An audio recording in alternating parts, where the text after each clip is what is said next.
Hello everyone, welcome to class 9. The first chapter is units and measurements that we are going to continue while discussing the other chapters. And now we begin our class 9 with the second chapter, motion in one dimension. So motion in one dimension, first of all, as we talk about the motion, we need to talk about rest and motion. What do you mean by rest and what do you mean by motion? Rest means when the body does not moves, and motion means that all of you know the motion means when a body moves. Actually, rest and motion are relative term. When you're moving when you're sitting in a moving train and you observe a passenger sitting in front of you, you find that the observer is sitting and observer is at rest. While when someone outside the train, he or she observes that passenger is moving. So it's absolutely a reference frame dependent term. When we talk about the most rest or motion, we fix our reference frame first. So next, when we fix our reference frame, from that frame, if we observe the body is moving, then we call it the body is in motion, and we will study this motion in one dimension. In the first chapter, we will study the motion in one dimension, and in the first chapter, we are going to study this motion without going into the reason that is causing it. That is, we are going to this branch of science, this branch of physics, which deals with the motion without going into the reason of causing the motion, that is called kinematics. Okay, and that branch of physics which deals with motion and its reason also cause that is creating it, that is called dynamics. Together they are known as mechanics. So we'll discuss kinematics first, motion in one dimension. So rest and motion in one dimension. After that we move on to the basic thing, that is displacement and distance.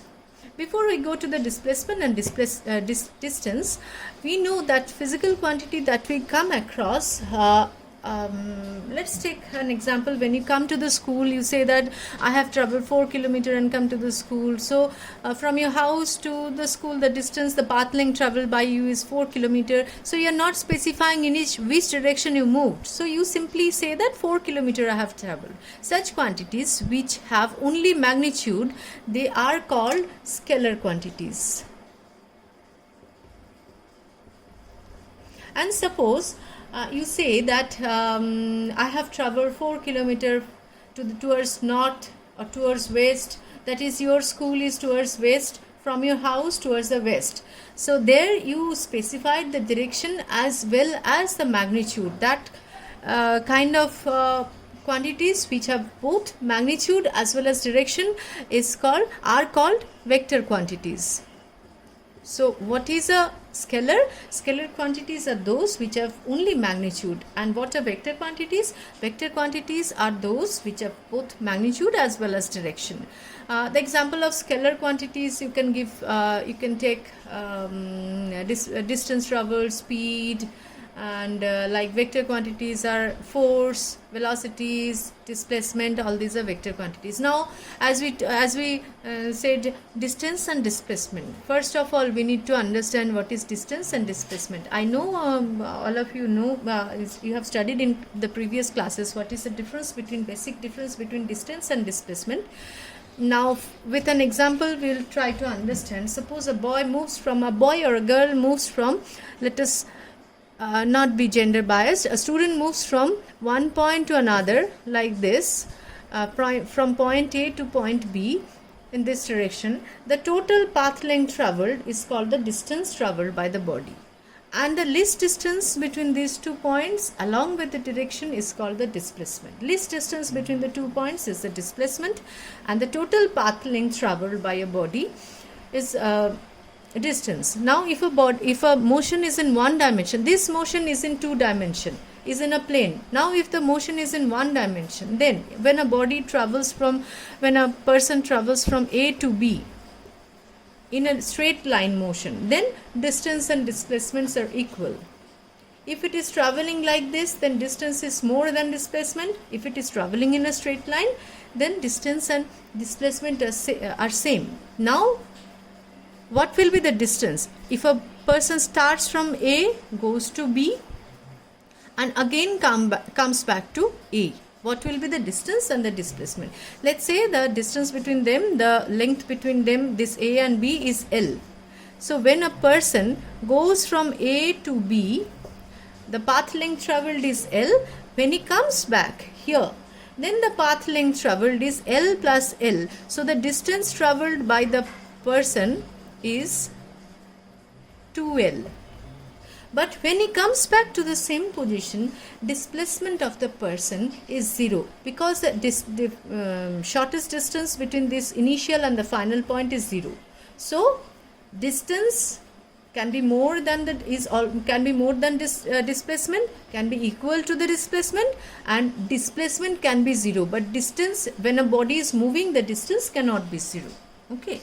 Now you have to learn the difference between distance and displacement. First of all, distance is a scalar quantity. Okay, distance is a scalar quantity, whereas displacement is a vector quantity. Second difference is distance traveled. When a body is moving, distance traveled can be greater than the displacement, greater than or equal to. Displacement can be 0, distance cannot be 0. And the last point is, suppose this is our reference point. A body moves in this direction. This distance traveled is L. So the distance traveled is L, displacement is L. Now when he returns to the same position, the distance traveled is L plus L, now 2L. What is the displacement? 0. Now if he moves to the opposite direction, this displacement we call as negative displacement. Now what is if the length traveled here is again L, what is the total distance traveled? L plus L plus L, that is 3L. Now what is the displacement of this person? We take the displacement here from here to coming back here is 0, and when the displacement takes place in the opposite direction, as we have taken this direction positive, this direction has to be negative. So the displacement here is minus L. Displacement is negative. Okay, so displacement can be negative, whereas distance cannot be negative. So this is the concept about distance and displacement.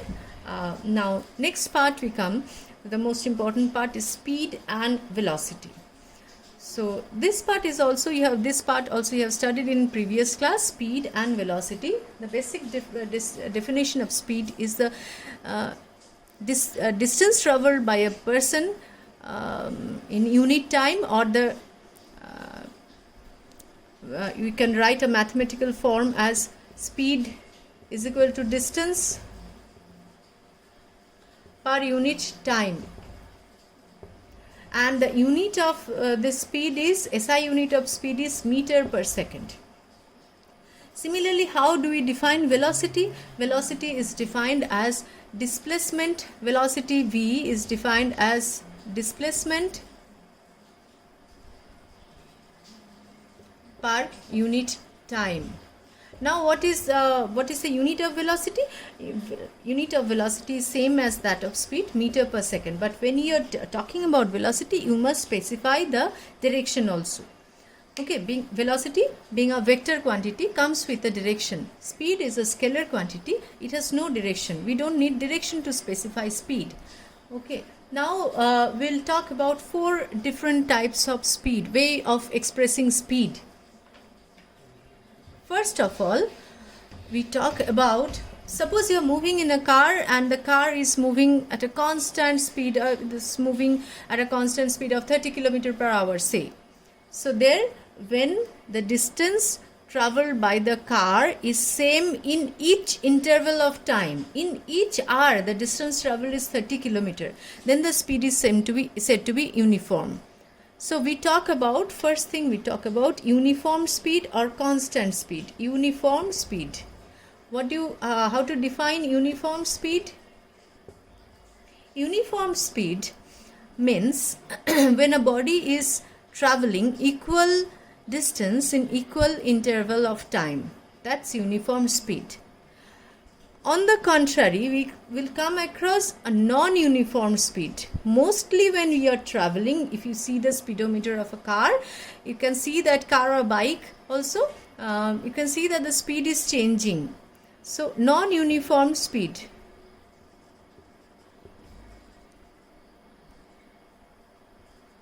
What is non-uniform speed? When a body travels different distance in equal interval of time, then the speed is said to be non-uniform. Suppose in the first kilometer it travels 30 kilometer, first hour it travels 30 kilometer, in the next hour it travels 40 kilometer, like that. The distance traveled is different in equal interval of time, then the speed is said to be non-uniform. Mostly we come across non-uniform speed in practical life. Okay, then the third type, third way of expressing speed is the average speed. Average speed. What is average speed? Average speed, suppose you travel from Vardhaman to Durgapur, the total distance traveled is 74 kilometers and you take time of, let's say, 2 hours.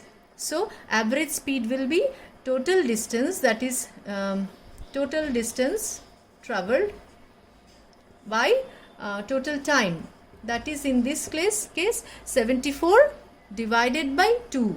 Okay, total distance is 74 and 37 kilometer per hour. So total distance by total time is the average speed.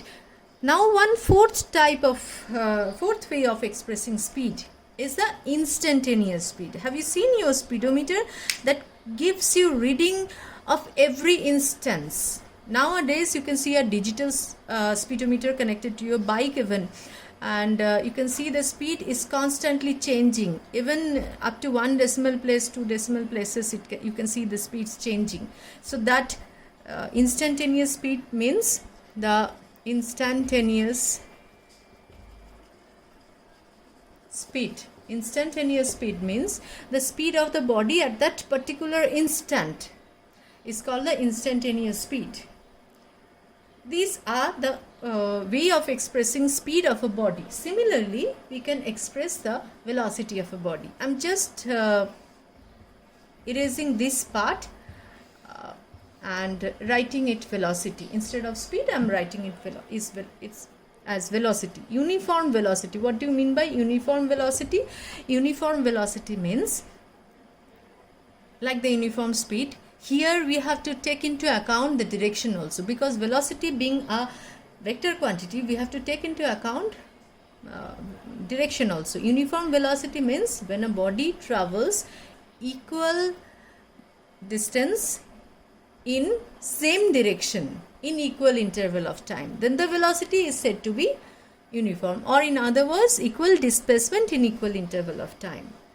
Next, non-uniform velocity. How can you get non-uniform velocity? We can get non-uniform velocity first of all by changing the speed, that is if it travels different distance in different interval of time. Second way of getting non-uniform velocity is by changing the speed.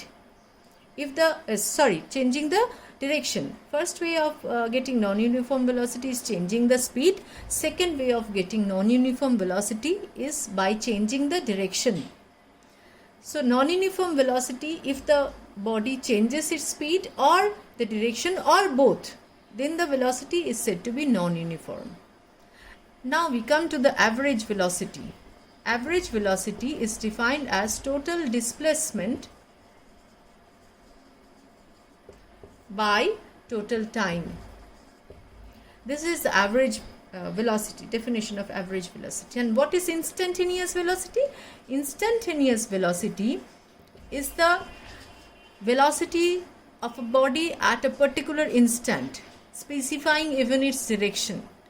So these are the 4 things we have studied, and that's all for today. In the next class, we'll talk about the equation of a straight line, and we will plot the displacement versus time graph for different motion. Thank you so much.